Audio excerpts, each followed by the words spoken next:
大家好，我们今天来做一咖最近蛮流行，就是蛮火红的一个束口袋的袋子。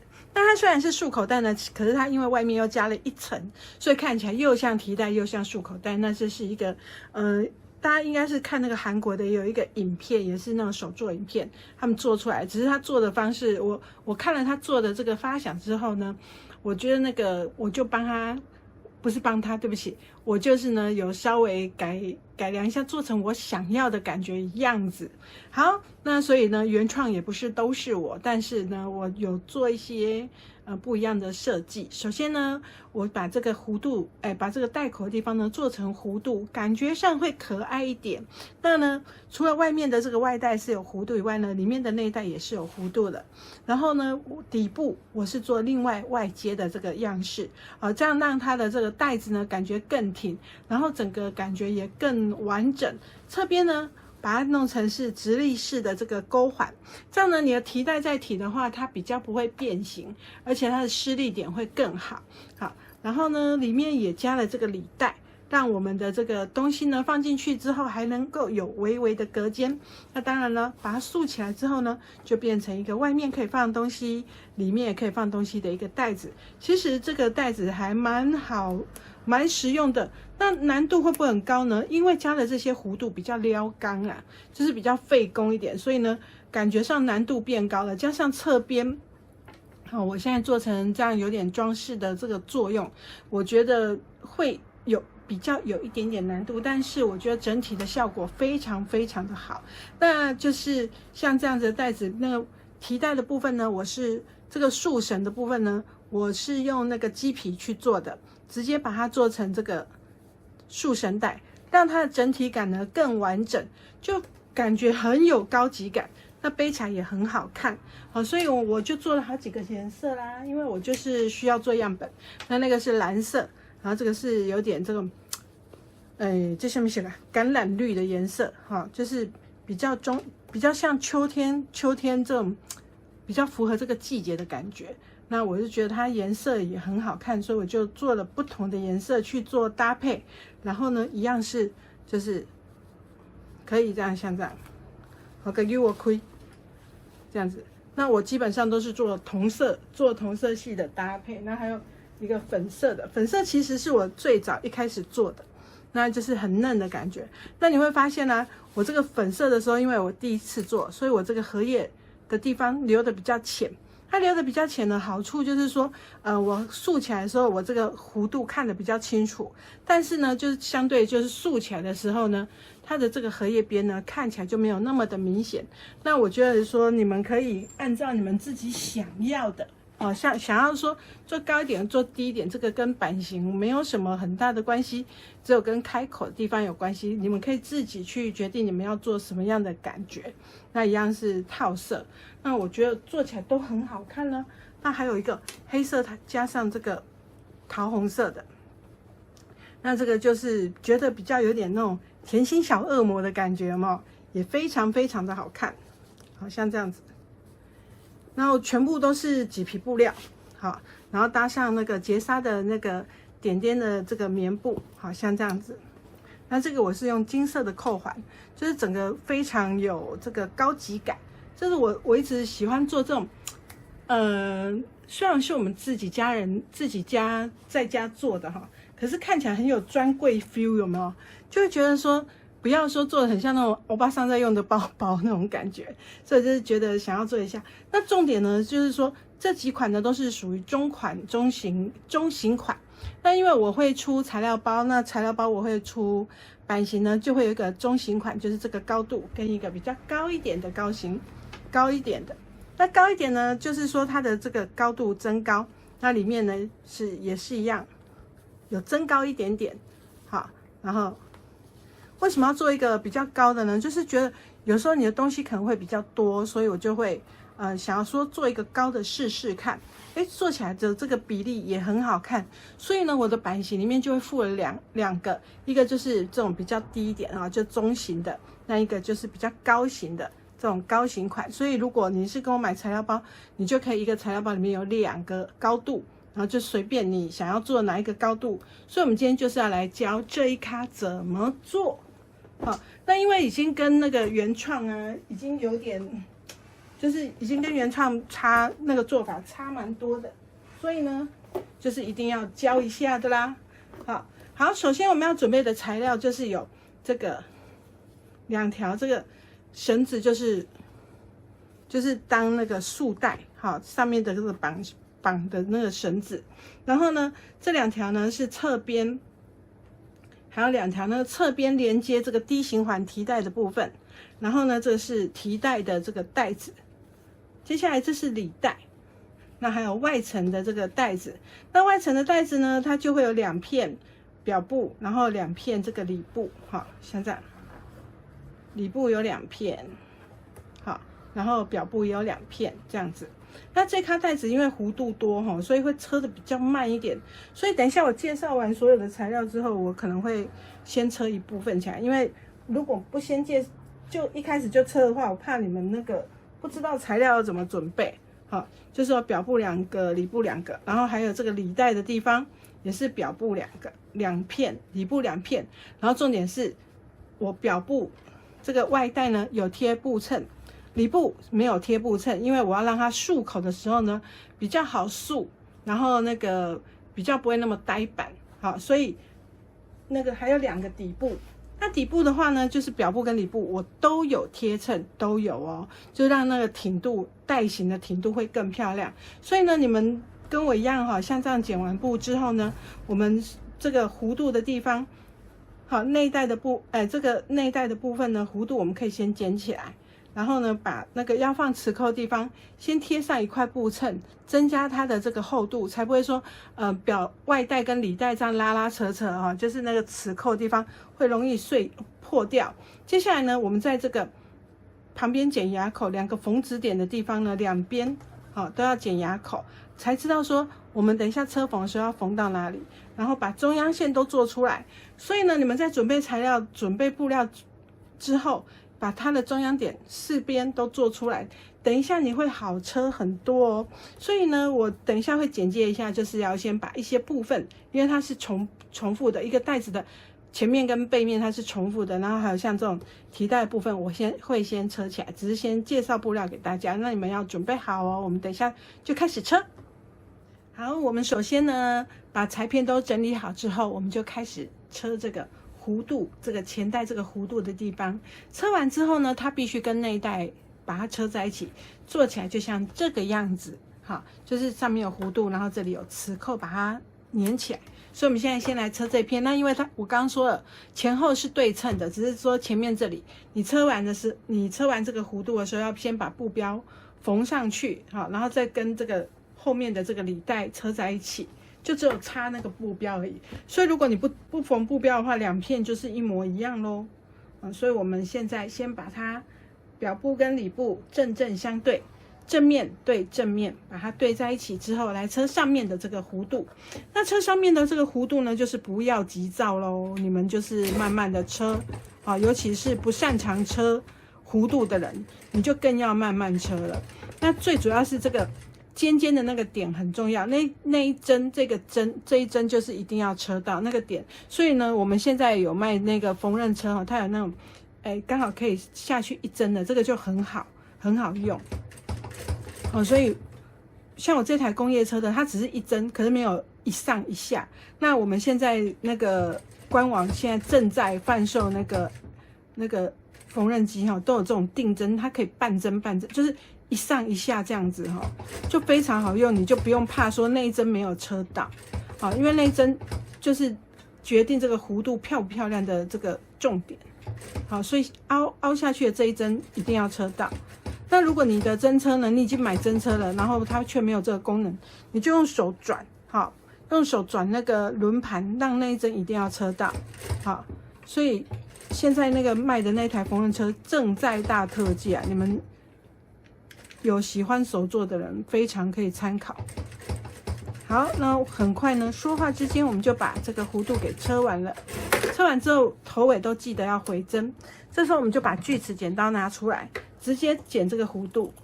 好，那如果你没有锯齿剪刀呢，就先用一般剪刀把弧度这个先把它车起来。所以这里我其实还蛮建议大家布料的时候剪的时候是剪四方形，然后你布衬呢剪成弧形，之后我们再一起把这个缝粉剪掉就好了，还蛮省工的，你就不用每一片都剪得好像很困难。然后剪完这个弧度之后呢，把这个刚刚说一针一定要车到的地方呢打牙口。那从正面呢，你可能不太清楚的看到你车在哪边，所以你从背面看，背面就有缝线，你就可以把它剪贴一点。好，剪贴一点，小心不要剪到线。如果不小心剪到线，你就要去把它补回来，就是要再补车一下。诶，我的线怎么又被我弄掉了？真讨厌呢！我就真的是很丑陋。剪到一半发现我的线掉了。好，继续来剪牙口。其实我就真的是眼睛现在老花眼，真的是看不啥清楚，有没有？就是很怕那个线掉。好，我们这样剪完之后呢，我们就要把这个弧度一个一个弧度把它弄出来。你可以拿出竹筷子，好，你也可以拿你的手，然后就把它这样子挖出来。你看哦，像这样子，用手进去推一个弧度。好，手推一下弧度，那你也可以用竹筷子推一下弧度，它就长出来了。有没有看到？一个一个在里面画圆，画一个弧度，它就会长出来。不要画一只鸡哦，哈！你不要怀疑自己，你一定可以做得很好。好，就这一个一个的弧度。然后呢，如果你想要现在先去整烫的人，你就可以先去整烫了。然后呢，我们这样子完之后呢，我们就来把这个弧度先把它压线压起来。那如果你整烫完之后，你就很好车了。那如果你还像我这样还没整烫，你就要把里部推进去一点再车。好，我们就来车这个弧度。那车这个弧度呢，也是要慢慢车。慢慢车呢，那个尖尖的那个点一定要车到，然后再来车第二个弧度。那这个就是没有什么很那个，就是让你跟你的缝纫机熟悉一下。车弧度就是在让你跟那个缝纫机培养感情哦，让他听你的话。你要叫他停，他就要停。好啊，如果你叫他停，他一直不停哦，你的弧度车起来就没有那么漂亮。那这时候怎么办呢？你可以一针一针往前跑，像这样一针一针往前跑，对不对？所以就是那个买那个可以定针的这种缝纫机的好处。好，就是当你没有什么信心的时候，你就让它慢慢的跑，或是那个它有可以调整速度哈，就是调整速度的话，你可以车慢一点，这样你才来得及转弯。所以我是觉得还不错。反正现在在特价，你们就是可以去官网看看。你要是觉得弧度不漂亮哈，可以像这样子啊，再进去把它刷一刷，刷漂亮一点。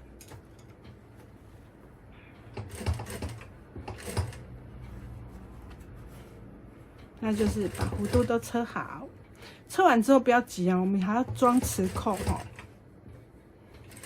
那如果你是买材料包的话，我自然就会帮你把那个磁扣的位置画好。那像我自己的话，我就是自己知道要放哪里喽，中央的地方好。然后我们就是把磁扣铁片先放上来做记号，然后帮它剪个洞。剪个洞，那后面记得要贴布衬哈，增加它的那个厚度，这样你磁扣才不会容易脱落。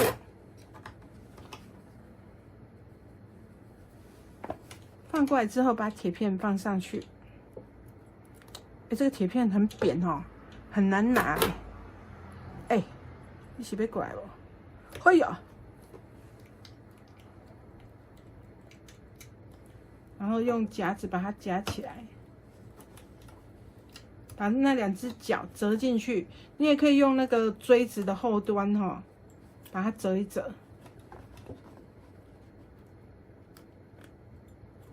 我以前还没用夹子的时候哈，我都是用锥子的后端去打。后来发现一只夹子几十块，干嘛不买了？我也是很北七哦。所以呢，就像这样子，好，我们夹完之后呢，我们就要来跟这个表布，跟这个内袋啊，内袋的这个表布呢，把它放在一起。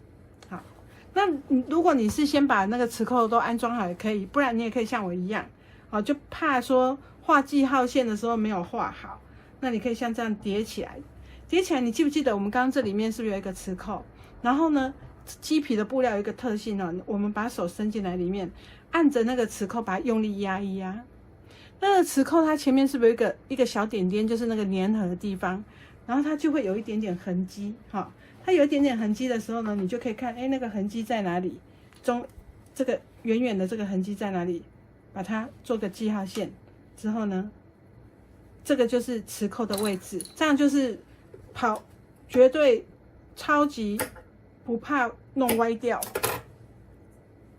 它就会很，你等一下就会很。不用担心说放上去的时候它歪掉，超好用的，我都用这一招，蛮好用。其实结沙棉也可以耶，就是有点厚，你赶快速有没有？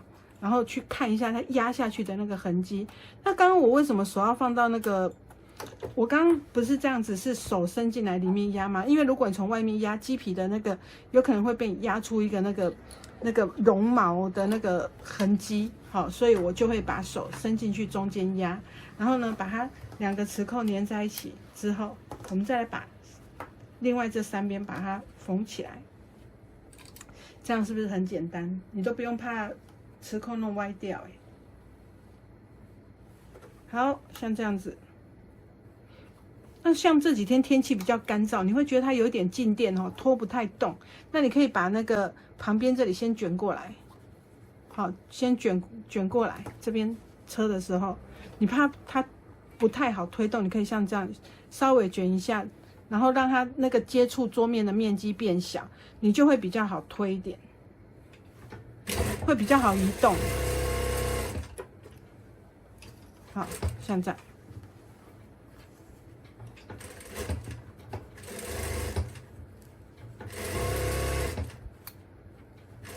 好，然后我们这3边就把它固定起来。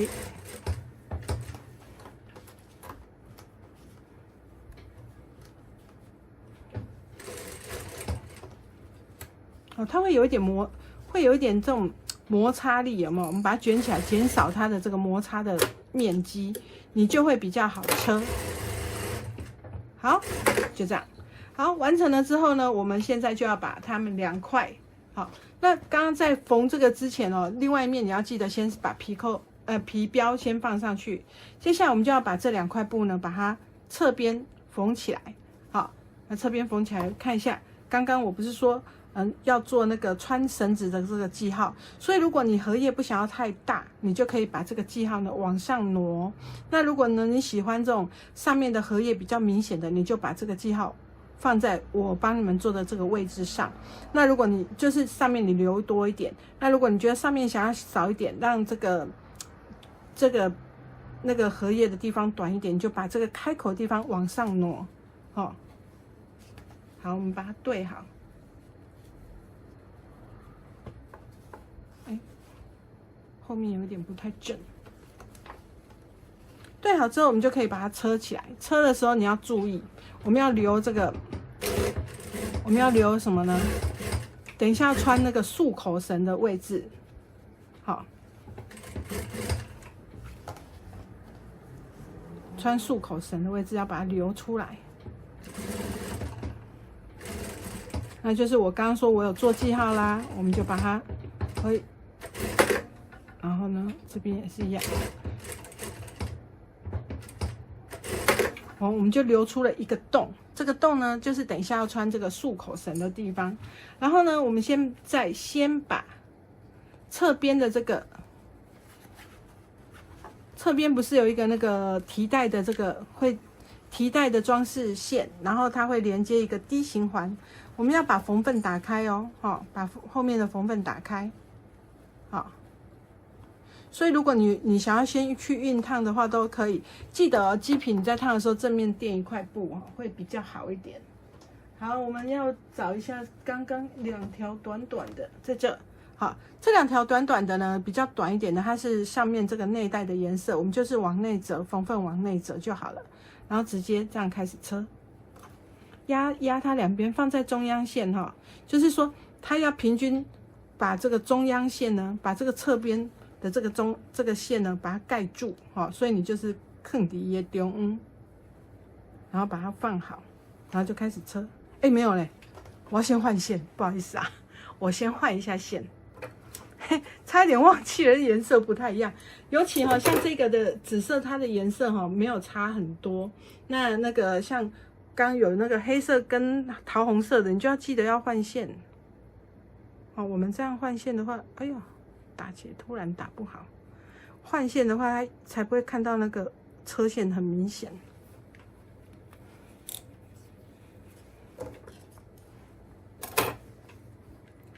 哎呀，又要穿针喽！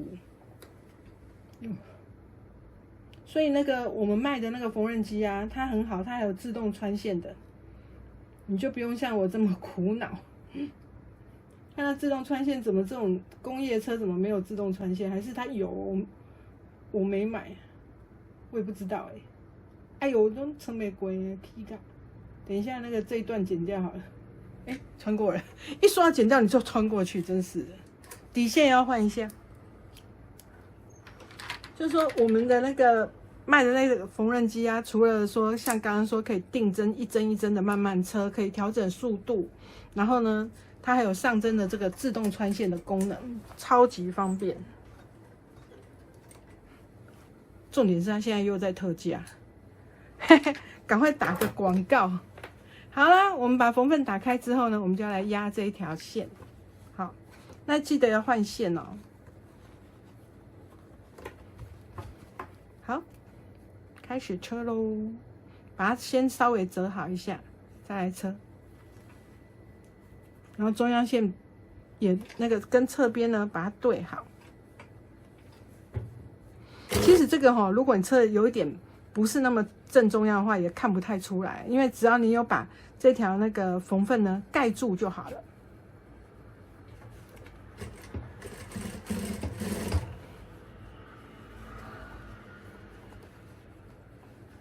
像这样，我们来慢慢车。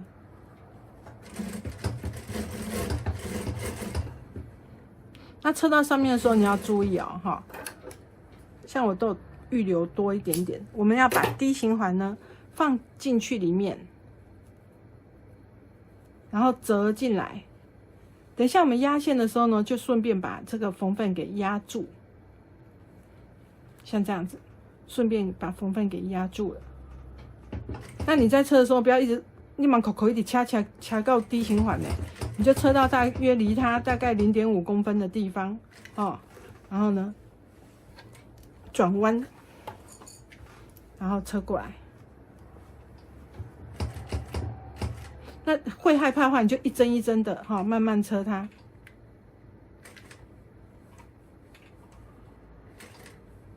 哎，我怎么一直车在这？好，然后转过来。然后再把它折好，所以你要稍微在烫布衬的时候，你就把那个缝缝都给它折进去，折好，这样它就可以很漂亮的完成了。你看，就碎耶！哎，好了，然后呢，接下来我们就要来做什么？做上面的这个弧度。好，在做上面的弧度这里呢，先把这个缝缝打开。如果你有用熨斗烫的话，你就不用管它了，因为等一下我们先把这个缝缝把它压实一点哈。等一下我们要穿线的时候会比较好穿。然后呢，我们就要来放这个带布。那带布呢，放这个里布啊，里带的这个里布哈。那我会看一下我的布标，如果是在这里的话，我这个就那之前有一个那个里面还有一个口袋，就先把它固定好，好，然后呢，我就会像这样子把它放好，然后接起来，这片里布要先接起来。哎呦的，用着手，里布先把它接好，侧边先接起来。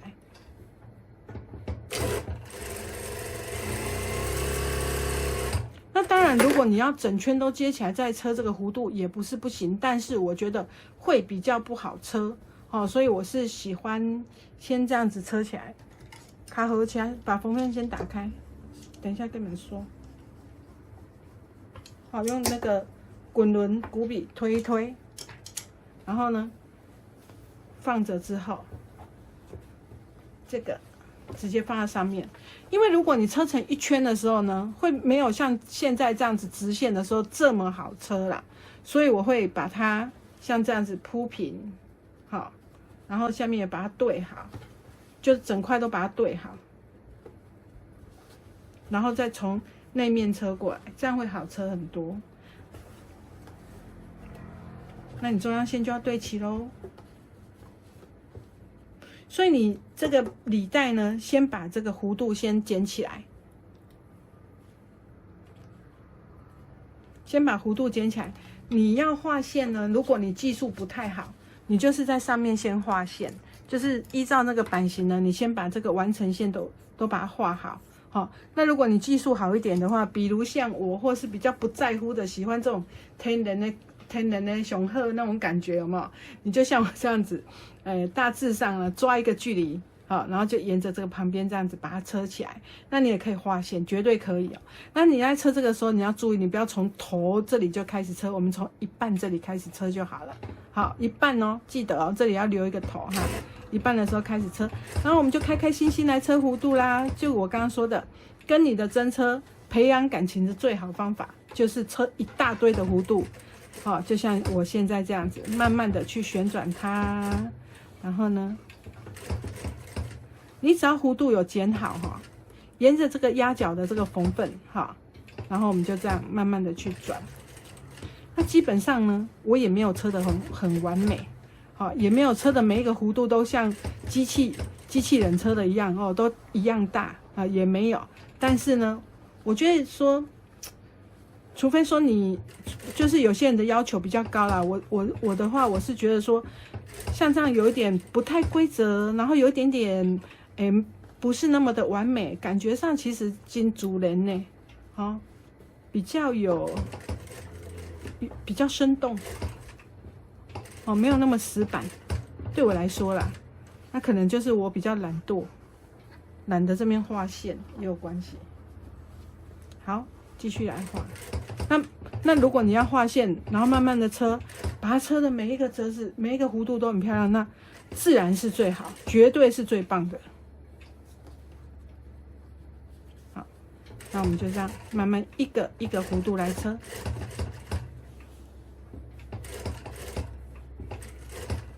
所以这一卡包包其实对我来说，我自己把它改成这样子呢，虽然比较搞刚，但是好看的不得了。好，因为有付出就有收获嘛。你不可能说哦，我都随便车一车，然后它就超级无敌美，然后就跟别人都不一样，那是不可能。那不是不可能的，难度比较高啦。好，这边也只要车一半就好哦。好像这样子，然后呢，我们就把这个锯齿剪刀再拿出来，继续把弧度剪出来。我这样有没有拍很久啦？还好好像前面介绍的时间比较久，对不对？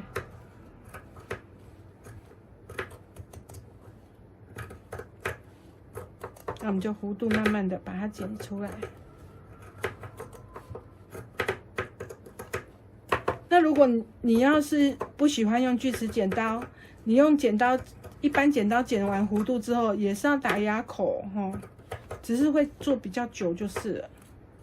然后呢，这个我剪完之后，我一定会去整烫一下，因为这边没有布衬，没有布衬钉住的话呢，你这个弧度啊，它会比较软烂一点的感觉，有没有？所以呢，等一下给你们看哦。翻到这个背面来，一样要剪牙口，每一个凹进去的地方，我们都给它剪牙口。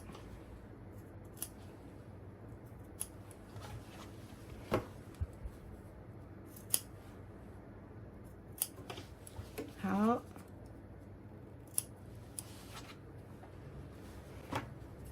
剪个牙口，快快乐乐生活。每一个凹凹的地方都要剪，好，每一个弯进去的地方都要剪。然后呢，你翻到正面的时候，你会发现呢，如果你要像刚刚前面那样子去做压线的话，会没那么好压，就是因为它现在没有一个衬钉住，所以呢，它的弧度呢就会有一点，你看就不会到最边边来。就是我虽然用手指头去撑，但是它会再缩回来，所以这时候呢，我就会去熨烫一下。所以呢，就是我要剪接一下咯，就是每一个折子呢，我必须要去熨烫一下，让它弧度尽量漂亮一点。好，就这样，待会见。好，我烫完回来了，就会像这样子哦，有一个那个车的蛮不整齐的一个波浪，但是我是觉得 OK 的啦，因为它最后束口袋束起来呢，它也是这样有点高低起伏，也是还不错。好，那记不记得我们刚刚这个旁边侧一半？两边都是只有侧一半，所以现在呢，我们就要先把这个地方先接起来，好，这样安利卡合起来了，我感觉。当然，如果你想要先把带身呢先车成一圈，车完一圈呢，你再来车那个弧度也是可以的，哦。那就是我比较不想要那样子，哈。我喜欢车站直线的时候，因为弧度就已经不是那么的好车。如果你要用成一圈的时候，在车的时候，感觉上难度好像更高了嘛，就觉得算了，我们这样车就很快乐了。好，现在先把侧边先车起来。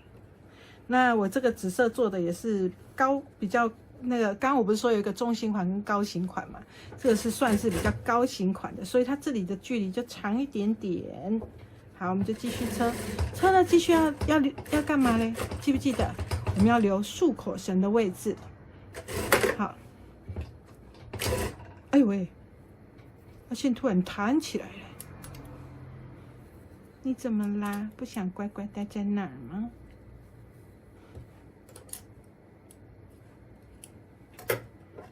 就是有时候车一车，它会不明原因断线的嘛，这时候真的就会很怀念那个自动穿线的功能。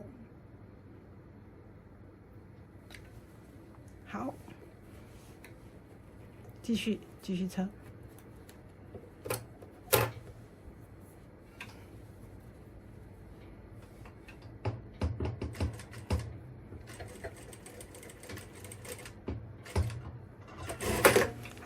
车完之后呢，我们再来把里部接起来，对不对？应该是说这个车完之后，我们就要接里部，但是你不要忘记，我们还有一个什么东西要车，另外一边的那个侧边要放低型环的那个东西，我们还有一边要车哈，所以呢，我们就要把这个车起来。好，你可以从下面这里开始车，把它车起来。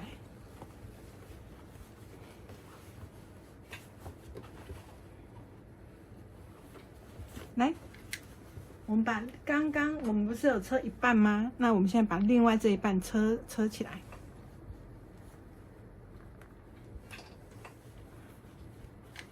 那一样把中央线哈，把那个中间的这个接线呢，完美的把它覆盖住哈。取它的中央线，我们把它覆盖住。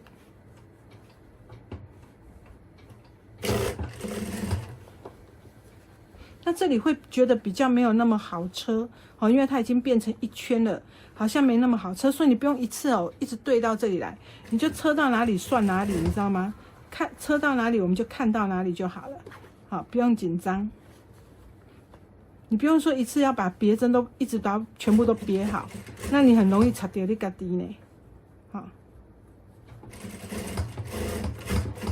好，车到快车到的地方呢，记得要把低型环给放进去，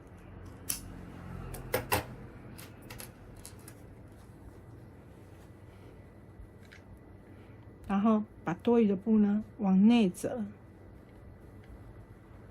然后放好。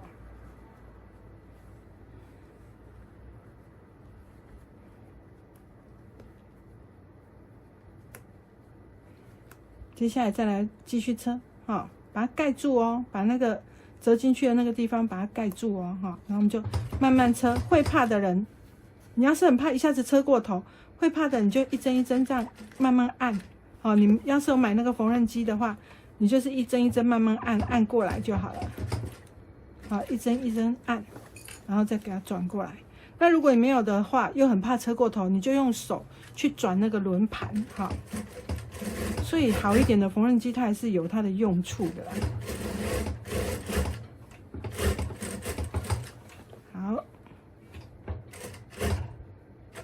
好，这样我们就把这个 D 型环也车起来。这个时候呢，我们再来把这里，其实刚刚也可以啦，我不知道为什么，就是有一个那个顺序错乱的感觉。就是这里呢，我们再来把这个地方对好，像这样把它对好，好，你就会知道说我们需要多大的缝份，好，把它这样对好，好，那缝份大概就只剩这样子，我们就把它车起来。我跟你讲，其实不是说有时候一圈不是不行，但是有时候你车完一圈，它就是会有一点蹬呆开，有没有？你就这边两边这边合不起来，就会很火大。那倒不如用这种方式虽然它是两段式车法，但是你的那个接缝就会很漂亮。你看像这样子，把缝份再打开，好，然后你看这一面，我们就可以很漂亮的把它接成一圈，有没有？从刚刚的另外半边，然后接到这里的半边，它是不是很刚好就可以成为一圈了？好，开始车哦，再把刚刚的半圈跟这边的半圈再把它车起来，它就可以变成很完美的一个小圆弧花边的整圈。好，然后我们再把锯齿剪刀再给它拿出来，好，然后把多余的部分剪掉，然后记得牙口一样要剪出来哦，哈，刚凹下去的这个牙口，我们还是要剪出来。好，那这边呢，我们可以先不要管它，接下来我们就要接带底的部分。那带底的部分呢，当然就是这个四边的这个中央线都要先找出来，好，那左右两边刚好有这个缝份，好，有接线，所以我们知道左右的这个中央线在哪里，所以4个中央线都找出来之后，我们就来接带底。好，那带底我们就我是习惯从这边开始车。好，那我们就把侧面对好，就开始车。车的时候呢，你要注意的是什么呢？等一下车这个弧度的时候，这里要剪牙口，所以呢，我会先起针，先回针一下，之后往前车没2针之后，我会停下来。停下来的时候呢，我会把这个中央线先对准好，然后这里再来剪牙口。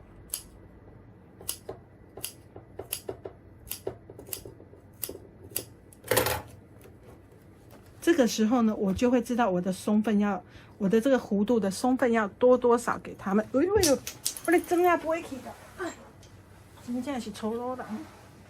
好，这只锥子很漂亮，是那个可乐牌的锥子，长得蛮美的。但是我觉得它的流线做的很美哦。我有时候一不小心它会飞走，就是没有拿好的话，就是握感很好，就是很滑顺的。你看这里都不会 K 的。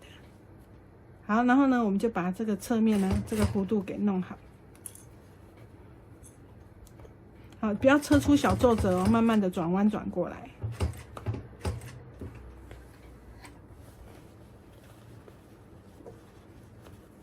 那你只要把牙口剪好的话呢，你就可以慢慢转过来。好，好，直线的时候又可以加速了。好，加速到快要到一半过来一点点的时候，我就又开始怎么样？又开始在这边剪这个小牙口，那个小的这个转折，好，剪牙口来应付这个转折。所以这个有4个那个圆弧，我们这样的做法要有4次。好，那锥子呢，就是要辅助说，让我们不会让它产生小皱褶，我们可以让它推，不然你手在那边感觉是不是很危险？好，所以我们锥子呢，好，它是很坚强的一个那个锥子，它比较不怕针，所以我们就让它上前线去帮你作战，像这样子。好，车过来超过来一点点的时候，针往下，我们继续来。再把这个中央线给固定住，然后再来减压口。所以呢，你只要掌握一些这个基本的小技巧，哈，我们就可以把一个袋子做得很好。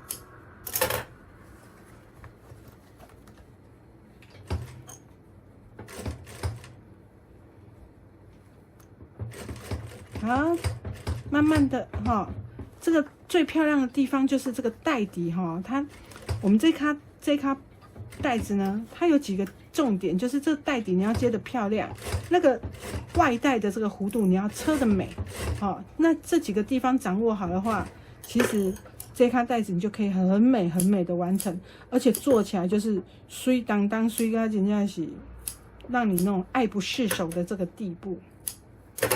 好，所以我们就把它车好。皱褶的地方，其实像我一边车都一边看电视，有没有？只有车这个地方的时候，我就会比较认真，好，因为认真一点，这个车的美，好，你才会比较有成就感。好，这样很快的一圈我们就车好了。好，袋底车完之后呢，另外一边也要车袋底哦，里部也要车袋底。那里部的袋底呢，我们就要留一个反口，等一下我们就要从正面呢把它翻过来。那里部的话，就因为没有贴衬哈，加上它是里部，你比较不会怕说车歪了会影响大局，有没有？所以呢，里部我们就可以比较放心大胆的车。好，开始来给掐起来。好，那因为里部是结纱棉哈，又没有贴衬，所以它就会比较好拉伸。但是你中央线还是要对准哦，不可以乱车呢。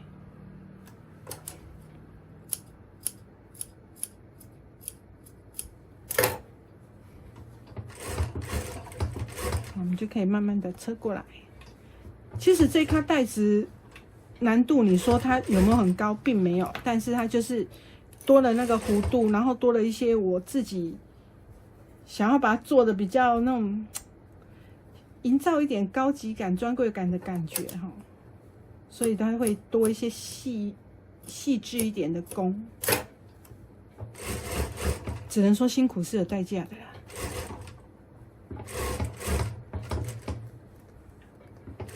好，我们就这样慢慢车过来。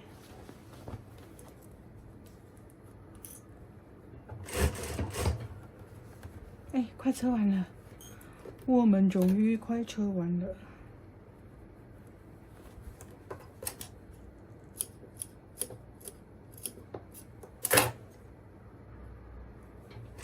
好，准备好啊，准备好啊，火车要到站嘛。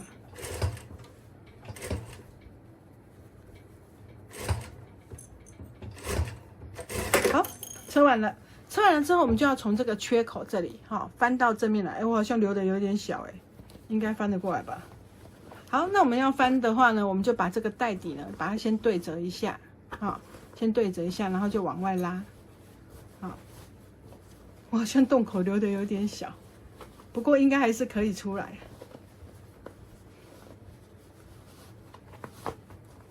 好，长出来了。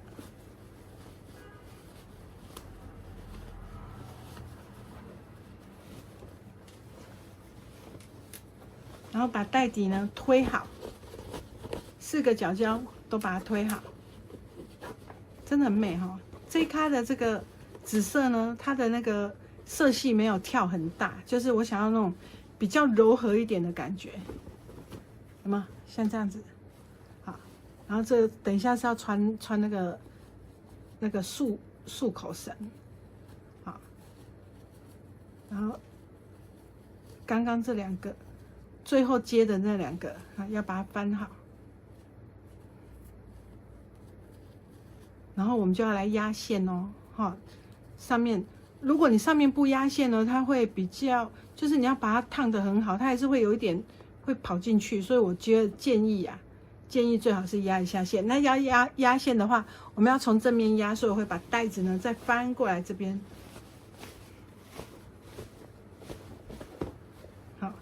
然后翻过来这边，然后就开始压线。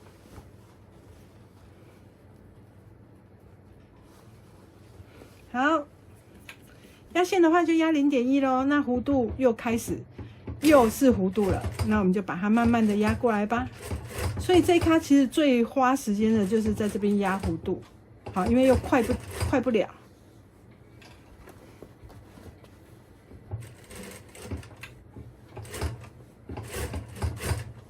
那你们就是慢慢的跟裁缝车，所以如果万一啊，你要是觉得说压弧度压到快崩溃的话，那你就给它车成直线好了，不然你给它车成三角形吗？对不对？就是有时候啊，总是会有快要拎不掉的时候，就是觉得哎呀怎么那么难做？那时候不要折磨自己，你可以先把它做成直线的哦，或是你的弧度呢不要做的这么多个，这样的话应该会有一点点小小的帮助。不过我会真的是还是建议大家哦，就是顺便练练功夫啊，那个车个弧度练练功夫，说哎搞不好你会觉得说车完这一咖之后你的功力大增，有没有？车弧度都再也不怕了。哎，是说我因为换了这台真车啊，是那个马达是没有声音的，现在就少了一个那种那种背景音，有没有？马达的那种背景音，它这台马达是没声音的，害我有一点，我一直想说奇怪，我以前在拍影片的时候这么安静吗？后来才发现，我现在才发现啊，我少了那个马达启动之后那种传统的那种有一个那种运转的声音，这样你们会不会觉得很无聊？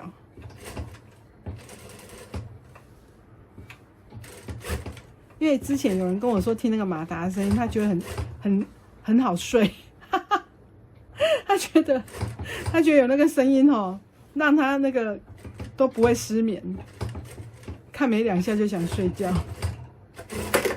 好，这样完之后呢，我们就要来车那个束绳的部分。那束绳的部分我刚刚忘记先画线哦，那我再把翻到正面来画线一下。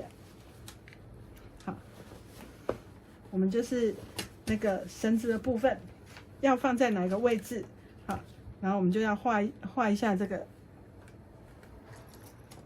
线。那其实呢，我觉得鸡皮这种东西有一个好处，就是你稍微画一下，它就很明显了。就是它的那个纹路有没有会有点这样翻过来的感觉，它的那个毛会有一点痕迹，有一个深深的痕迹。我不知道你们在镜头上看不看得出来，但是其实我在这边看是还蛮容易辨识的，所以呢就不用画得很深哈，就是只要画一个跨无为的后啊，然后呢我们就再给它翻回来，从正面压线，压这个束口绳要穿的这个线的那个位置，好，然后就开始车了，沿着刚刚画的这个线，好来车它。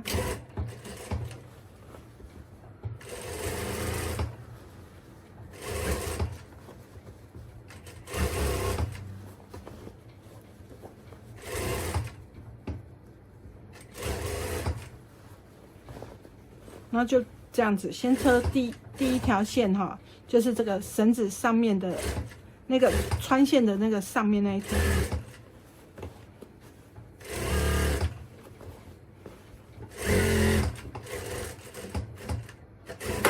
接下来呢，我们再来车第2条，这2条车起来之后呢，我们的束口绳就可以在中间跑。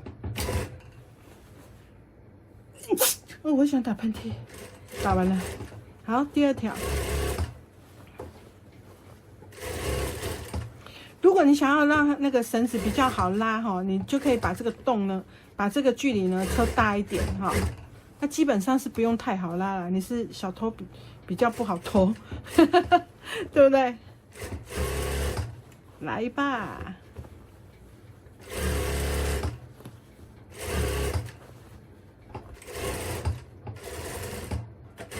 好，这样子，然后我们就车完一圈之后，我们要记得怎样把这个下面的反口把它给车起来。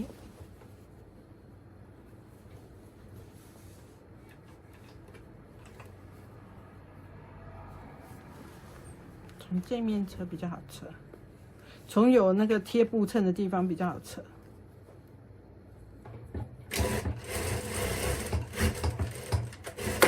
好，完成了，也还没完成，其实还有绳子还没绑。好，接下来呢，我们把它翻到正面。我们基本上呢，这个带子是已经完成了，剩下那个束口绳的部分哈，要来那个把它缝起来。那束口绳要怎么车呢？就是跟我们的这个背带一样。现在这个先看一下。好，我们大致上就是已经车完了。接下来呢，我们来车这个束口绳。我刚刚不小心把它车起来，我教你们怎么车。我们的绳子呢，大概是只有大概2公分。我现在剪个那个，我用别的布车给你们看哈。我们绳子呢，大概是就是2公分左右哈，然后去把它像这样子对折。那你可以先用那个熨斗先烫一边，然后再来折会比较好折。然后就像这样子直接车过去就好。头尾不用管哦，头尾不用反折。好，然后呢，先上面你可以先固定住，先用针把它固定住，然后呢，这里把它对折起来，用你的手指甲从中间画过去，然后它就可以像这样子去把它车起来。有没有看到？束口绳就这样做，好，把它对折起来，然后手从中间放进去，然后让它可以把它包起来，好，把边边包起来。再看一次哦，拉住之后把它这样子，然后手中间画过去，画过去的时候呢，你的大拇指可以这样把它凹起来，好，然后呢放进去，这样子慢慢的你就可以车出一条绳子了。好，刚刚我就想说那个，我就先把它车起来。因为它很长啊，如果我这样慢慢凹，要车太久，怕你们看到不耐烦。好，像这样，我们看一下哦。然后呢，前面这里我们就把它直接剪掉就好了，鸡皮。那它有点虚边也没关系，因为它是绳子哈，我们就是把它拿来当那个束口绳，就是不想要用棉绳，就是说有时候颜色根本对不起来，然后质感又没有那么好。那我们鸡皮车起来，它的质感是相当好的。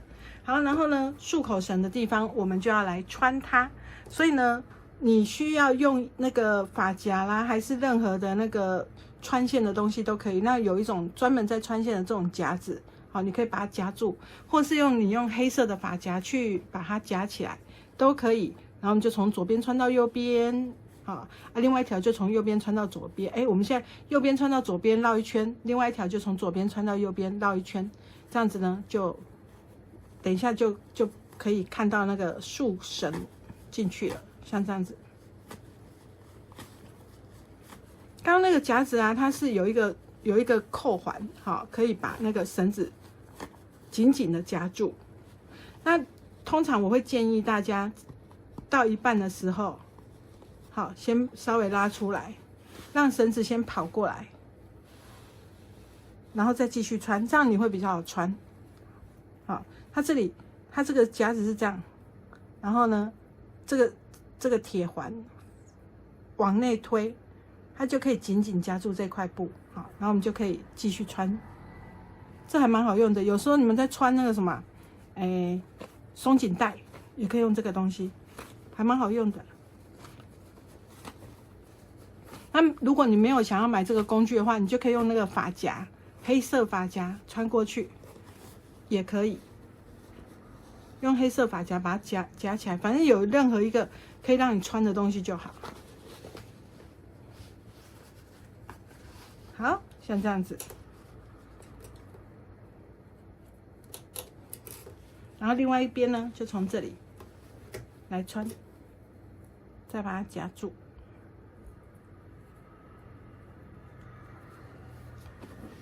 然后换从这一头穿过去。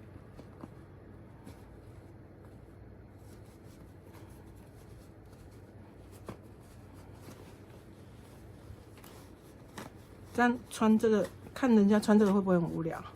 就像毛毛虫这样，啾这样子，慢慢的先挤起来，然后再拉过去，挤起来再拉过去就好了。你怎么突然拉不过去？偶尔会卡住哈，卡住也没关系，就是你再给它穿出来就好了。我手有点酸哎，好好笑。因为我刚刚不是一直在做样本吗？所以做到有点糗生的感觉，真正是嗨。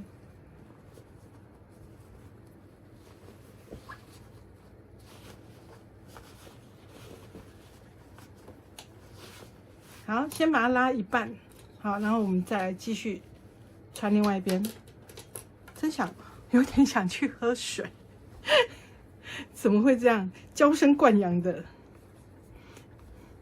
因为我这样子拍，应该也快有1小时了吗？我都没有喝水，这样我好像太那个。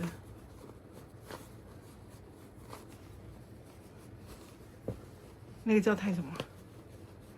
太弱了，应该有忍耐力一点。到这个开口的时候，你会觉得比较没有好穿出来，是因为你这边是不是有缝缝？那缝缝呢，有时候它会刚好卡在那个缝缝的中间，所以你就是前后上下给它吐看，哦，戳看，戳得出来就是表示你是 OK 的。好了。来，这里有点，哦，没有了，没事。我以为被扣住了，结果没有。好啦，两边这样子，它就可以拉起来。我这次动车的比较小哈，所以就会比较没那么好拉。之前的这个动车的比较大一点，就比较好拉。然后接下来我们就把两边都打个结就好了。刚刚不知道为什么梅斯车那么小。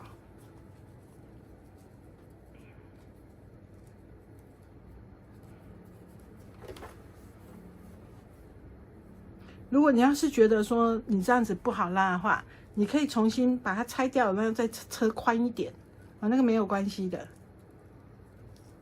好了。总而言之呢，在我们这样子边做然后边聊天的状态下呢，我们把前后的那个剪掉哈，的那个头比较丑，把它剪掉。好，在我们边做边聊天的状态下，我们这个紫色的这个高型款的，你不觉得它比较高吗？好，比刚刚那个中型款的高很多，有没有？是不是？就是它们两个的高度很明显的不一样，好，然后呢，我们就把它完成了。然后里面呢，就是有一个内袋，好，然后呢，外面这里是可以放东西。那长夹也可以很轻松的放入哦。我的长夹了，我来拿一下。好，我们的长夹呢，就是这个我用超级无敌久的，好，长夹放进去都是可以平放的，是没有问题的。你看。然后当然是还可以放很多东西，这里可以放你的卫生纸、面纸啊，还是你的重要卡片。外面呢可以放手机，还有一些当然卫生纸、面纸你还是可以放这边，就是钥匙啊什么的你都可以放，就是它有整圈的这个大的这个置物空间。然后呢，两边那个拉绳一拉起来，好，像这样子一拉起来。然后呢，接下来我们就把背带，好，从这里把它固定上去就好了。所以呢，说到背带，我才想到我根本背带还没车啊！我的天哪，我到底在干嘛呢？就是刚刚根本忘记有背带这个东西了。来，我们把背带车一车好了。好，既然都已经掐个这个看针了，有没有？我们就来把它全部做一做。背带呢，我们跟那个束带是一样的哈。早知道我刚不用示范那个束绳啊，就是一样都是把它折起来，只是宽度不一样的时候，我相信。折的时候，你们要注意的点也不太一样了。那背带我们是示范过很多次了，好，我们直接就是把背带折起来车。那如果你已经会车背带的人，你就可以去去休息了，好，因为已经车完了。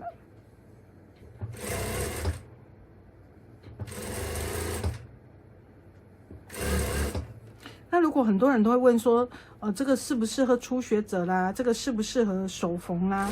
我只能说有兴趣啊，就算你是初学者，你也可以做得起来。那如果你有毅力啊，你手缝也是缝得起来。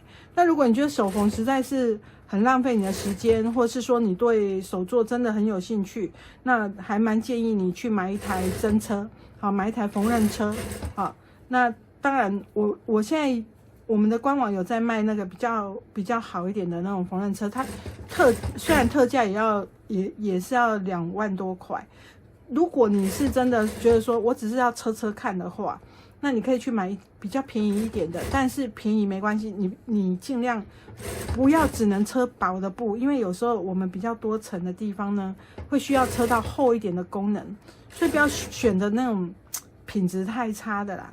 那真的手缝有兴趣的话，就可以投资自己哈，做一点买好一点点的缝纫车，保证你车起来真的是心旷神怡的，好，因为毕竟学手作真的很舒压，然后也很实用。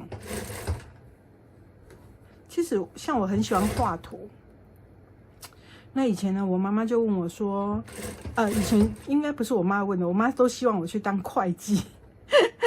然后呢，就有人问我说，哎，你以后读书的时候就问我说，你喜欢画图跟那个服装，你会选哪一个？就服装跟美工会选哪一个？我当然是选服装啊，因为我觉得如果画图画得再漂亮啊，也不能当饭吃，对不对？那如果有人要赏识你的画，很可能是我要死掉之后，才有人会赏识我的画，那这样太可怜了。所以呢，我那时候就选了服装科系，就觉得说，万一啊，有一天在江湖上混不下去，我至少还可以车一件衣服给自己穿，对不对？所以是那时候的心情是这样，才选了服装科。那也没有想到说之后说开布店之后呢，现在又教大家这样子手做，然后就还可以这么开心，是当时完全没有想到的。好，我们的这个背带车完了哈，然后穿过日行环，所以那时候其实我也蛮喜欢，我就是很喜欢画图，跟很喜欢做一些奇奇怪怪的事。幸好我没听妈妈的话去读会计。我这个人如果去读会计，应该一直算错的钱，应该要一直赔钱，这样不行。然后我们把这个日行环穿好，日行环穿过那个钩环之后，好，再穿过日行环，我们就可以调节它的这个长度了。好，像这样，初学者看一下，好，你就是要这样子穿，好，然后呢，我们就把它固定起来。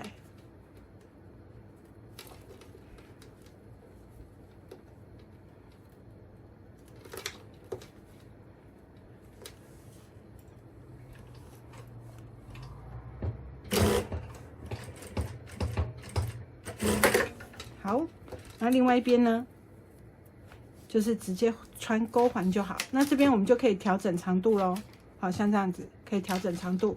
那另外一边呢？哎，奇怪，我干嘛教啊？我之前不是有拍了一个那个怎么样车那个背带的影片吗？我刚忘了。我那时候就是因为常常先做，然后都有人问，然后我就专程拍了一个那个怎么车背带的那个的影片，结果我忘记了，算了。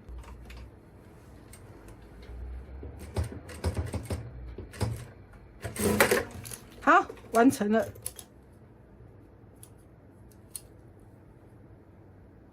好啦，然后呢，我们就把这个钩环呢扣在这个两边的地心环，好，上面。你看有水不？真正好看，不是假样好看。